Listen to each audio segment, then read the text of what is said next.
Praise the Lord. கர்த்தரும் உலக இரட்சகரும் ஆகிய ஆண்டவராகிய இயேசு கிறிஸ்துவின் இனிதான நாமத்தினாலே உங்கள் யாவரையும் அன்போடு வாழ்த்துகிறேன். ஒரு புதிய நாளை தேவன் நம்முடைய வாழ்க்கையிலே கிருபையாய் கொடுத்திருக்கிறார். ஒவ்வொரு நாட்களையும் அவர் நமக்கு ஆசீர்வாதமாக கொடுத்து அவருடைய கிருபையினாலே நம்மை தாங்குகிற தேவனாகவும் நடத்துகிற தேவனாகவும் காணப்படுகிறார். நிச்சயமாய் இந்த நாளையும் அவர் நமக்கு ஆசீர்வாதமாய் மாற்றி கொடுப்பார். இந்த நாளுக்குரிய தேவனுடைய வார்த்தையை உங்களுக்காய் நான் வாசிக்கிறேன். சங்கீதம் 6ஆம் அதிகாரம் 9ஆம் வசனம். சங்கீதம் 6ஆம் அதிகாரம் 9ஆம் வசனம். கர்த்தர் என் விண்ணப்பத்தை கேட்டார், கர்த்தர் என் ஜெபத்தை ஏற்றுக்கொள்ளுவார்.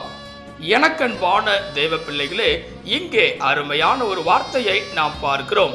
கர்த்தர் என் விண்ணப்பத்தை கேட்டார் என்பதாக. இந்த உலகத்தில் வாழ்கிற ஒவ்வொரு மனிதர்களும் தேவனுடைய சமூகத்திற்கு வந்து விண்ணப்பங்களை வைக்கிறவர்களாக காணப்படுவார்கள், ஜெபங்களை ஏறெடுக்கிறவர்களாக காணப்படுவார்கள். ஆனால் நம்முடைய தேவனாகிய கர்த்தரோ எப்படிப்பட்டவராய் இருக்கிறார் என்று சொல்லி இங்கே வேதவசனம் அழகாய் சொல்லுகிறது. என் தேவன் விண்ணப்பத்தை கேட்கிற தேவனாக இருக்கிறார். இங்கே தாவீது ராஜா தன்னுடைய வாழ்க்கையின் அனுபவத்தில் இருந்து சொல்லுகிற ஒரு வார்த்தையை நாம் இங்கே பார்க்கிறோம். கர்த்தர் என் விண்ணப்பத்தை கேட்டார் என்பதாக. கர்த்தருடைய சமூகத்திற்கு வந்து விண்ணப்பத்தை வைக்கும் போது அவர் என் விண்ணப்பத்தை கேட்டார் என்று சொல்லி அவர் இங்கே சொல்லுகிறார். பிரியமானவர்களே, இன்றைக்கு நம்முடைய வாழ்க்கையிலும் கூட என் தேவன் விண்ணப்பத்தை கேட்கிறவராக காணப்படுவார். நம்முடைய ஜெபத்தை ஏற்றுக்கொள்ளுகிற தேவனாக காணப்படுவார். பல நேரங்களிலே பலவிதமான ஜெபங்களை நாம் ஏறெடுக்கிறோம், பலவிதமான விண்ணப்பங்களை தேவனுடைய சமூகத்திலே நாம் வைக்கிறோம். பல நேரங்களிலே ஒன்றும் பலனளிக்காதபடிக்கு காணப்படலாம். இந்த நாளிலே அப்படிப்பட்டவர்களாய் சோர்ந்து போனவர்களாய் நீங்கள் காணப்படுவீர்களே என்றால், என்னுடைய வாழ்க்கையிலே நம்பிக்கையையும் விசுவாசத்தையும் இழந்தவர்களாய் காணப்படுகிறனே என்று சொல்லி புலம்பி தவிப்பவர்களாய் நீங்கள் காணப்படுவீர்கள் என்றால், இந்த நாளிலே கர்த்தர் கொடுக்கிற அருமையான வார்த்தையானது உங்களை நோக்கி கடந்து வருகிறது. அவர் உங்கள் விண்ணப்பங்களின் சத்தத்தை கேட்கிற தேவனாக காணப்படுவார். வேதத்திலே அநேக தேவ பிள்ளைகள் தேவனுடைய சமூகத்திற்கு வந்து விண்ணப்பங்களை வைத்திருக்கிறார்கள். அவர்களது விண்ணப்பங்களை என் தேவன் அங்கீகரித்து பெரிய காரியங்களை செய்திருக்கிறார். ஒரு சில நபர்களுடைய வாழ்க்கையிலே தேவன் செய்த அற்புதத்தை குறித்து இந்த நாளிலே நாம் சிந்திக்க போகிறோம். முதலாவதாக வேதத்தில் வாசிக்கும் போது ஆதியாகமம் 17ஆம் அதிகாரம் 20ஆம் வசனம் இவனமாய் சொல்லுகிறது. ஆதியாகமம் 17ஆம் அதிகாரம் 20ஆம் வசனத்திலே, இஸ்மவேலுக்காகவும் நீ செய்த விண்ணப்பத்தை கேட்டேன், நான் அவனை ஆசீர்வதித்து அவனை மிகவும் அதிகமாய் பலுகவும் பெருகவும் பண்ணுவேன், அவன் 12 பிரபுக்களை பெறுவான், அவனை பெரிய ஜாதியாக்குவேன். இங்கே பார்க்கும்போது முதலாவதாக ஆகார் என்கிற ஒரு அருமையான மகள் தேவனுடைய சமூகத்திலே விண்ணப்பங்களை வைக்கிறாள். பிரியமானவர்களே, இங்கே வேதவசனம் சொல்லுகிறது, இஸ்மவேலுக்காக நீ விண்ணப்பம் வைத்ததை நான் கேட்டேன் என்பதாக. பிரியமானவர்களே, ஆகாரின் விண்ணப்பத்தை என் தேவன் கேட்கிறார். அது மாத்திரமல்ல, அதற்கு பிரதிபலனாக தேவன் செய்கிற காரியத்தையும் இங்கே நாம் வாசிக்கிறோம். இஸ்மவேலை என் தேவன் ஆசீர்வதித்து பலுகவும் பெருகவும் பண்ணுகிறார். பிரியமானவர்களே, இந்த நாளிலே நம்முடைய வாழ்க்கையிலும் கூட தேவனுடைய சமூகத்திலே விண்ணப்பங்களை வைக்கும் போது நிச்சயமாய் நம்மையும் ஆசீர்வதிக்கிற தேவனாய் அவர் காணப்படுவார். ஆகாரின் வாழ்க்கையிலே அவளுடைய விண்ணப்பத்தை இஸ்மவேலுக்காக வைக்கும் போது என் தேவன் கேட்டதை போல செவி கொடுத்தது போல நம்முடைய வாழ்க்கையிலும் செவி கொடுக்க உண்மையுள்ள தேவனாய் காணப்படுகிறார். இன்னும் வேதத்திலே அன்னாளை குறித்து நாம் பார்க்கும்போது அன்னாள் தேவனுடைய சமூகத்திலே விண்ணப்பம் வைக்கிறதை நாம் பார்க்க முடியும். 1 சாமுவேல் 1 வாசிக்கும் போது வேதம் இவ்வனமாய் சொல்லுகிறது. 1 சாமுவேல் 1 அதற்கு ஏலி, சமாதானத்துடனே போ, நீ இஸ்ரவேலின் தேவனிடத்தில் கேட்ட உன் விண்ணப்பத்தின்படி அவர் உனக்கு கட்டளையிடுவாராக என்றான். இங்கே பார்க்கும்போது அன்னாள் தேவனுடைய சமூகத்திலே விண்ணப்பம் செய்கிறாள். ஆம் பிரியமானவர்களே, வேதம் சொல்கிறது, சமாதானத்தோட போ, உன் விண்ணப்பத்தின்படியே தேவன் உனக்கு கட்டளையிடுவாராக என்கிற ஏலியின் மூலமாய் வருகிற வார்த்தை அன்னாளின் வாழ்க்கையிலே உண்டாகிறது.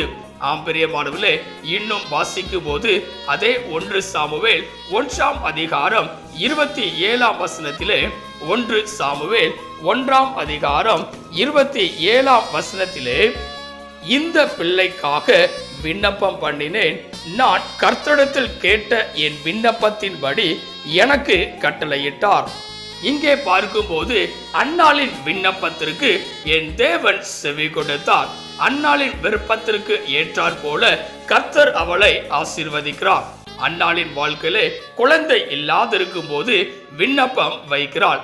அப்பொழுது என் தேவன் விண்ணப்பத்தை கேட்டு சாமுவேலை கொடுத்து ஆசீர்வதித்தார். இன்றைக்கு நம்முடைய வாழ்க்கையிலும் கூட விண்ணப்பங்களை வைக்கும் போது அன்னாளின் வாழ்க்கையில் செய்த அற்புதத்தை போல நம்முடைய வாழ்க்கையிலும் கூட என் தேவனால் அற்புதத்தை செய்ய முடியும். உங்களுடைய வாழ்க்கையிலே அற்புதங்கள் தேவைப்படுகிறதா? பல நேரங்களிலே சோர்ந்து போனவர்களாய் காணப்பட்டு விடுகிறோம், நம்பிக்கையை இழந்து விடுகிறோம், விசுவாசத்தை தொலைத்து விடுகிறோம். ஆனால் வேதம் சொல்லுகிறது, தேவனுடைய சமூகத்திலே விண்ணப்பங்களை வைக்கும் போது அவர் விண்ணப்பங்களை கேட்கிற தேவனாய் இருக்கிறார். இன்னும் வேதத்திலே ஏசாயா 38 முதல் வசனத்திலிருந்து வாசிக்கும் போது எசேக்கியாவை குறித்து நாம் பார்க்கிறோம். எசேக்கியாவின் நாட்களிலே எசேக்கியா மிகவும் வியாதியோடு காணப்படுகிறார். அந்த நாட்களிலே ஏசாயா தீர்க்கதரிசியின் மூலமாக உரைக்கப்பட்ட வார்த்தை என்னவென்றால், நீர் பிழைக்க மாட்டீர் என்பதாக. ஆனால் எசேக்கியா செய்த காரியம், தேவனுடைய சமூகத்திலே அழுது விண்ணப்பம் வைக்கிறார். அது நிமித்தமாய் கர்த்தர் மறுபடியுமாய் ஏசாயா தீர்க்கதரிசியின் மூலமாக சொன்ன வார்த்தை என்னவென்றால், உன் விண்ணப்பத்தை கேட்டேன், உன் கண்ணீரை கண்டேன் என்பதாக. ஆம் பிரியமானவர்களே, இந்த நாளிலே நம்முடைய வாழ்க்கையிலும் கூட விண்ணப்பத்தை கேட்கிற தேவனாய் காணப்படுவார். எசேக்கியா ராஜாவின் வாழ்க்கையிலே இவ்வளவு பெரிய மகத்தான காரியங்களை என் தேவனால் செய்ய முடியும் என்றால், நிச்சயமாய் நம்முடைய வாழ்க்கையிலும் கூட ஜெபத்தை கேட்கிறவராக, விண்ணப்பத்தை கேட்கிறவராக காணப்படுவார். ஆனால் நாம் செய்ய வேண்டிய காரியம் என்னவென்றால், தேவனுடைய சமூகத்திற்கு வரும்போது நம்பிக்கையோடு விண்ணப்பங்களை ஏறெடுக்கிறவர்களாய் இருக்க வேண்டும், விசுவாசத்தோடு ஜெபிக்கிறவர்களாய் இருக்க வேண்டும். இன்றைக்கு பல நேரங்களிலே சந்தேகத்தோடு ஜெபிக்கிறவர்களாய் நாம் காணப்படுகிறோம். இது நடக்குமா நடக்காதா என்று சொல்லி சந்தேகத்தோடு விண்ணப்பங்களை ஏறெடுக்கிறோம்.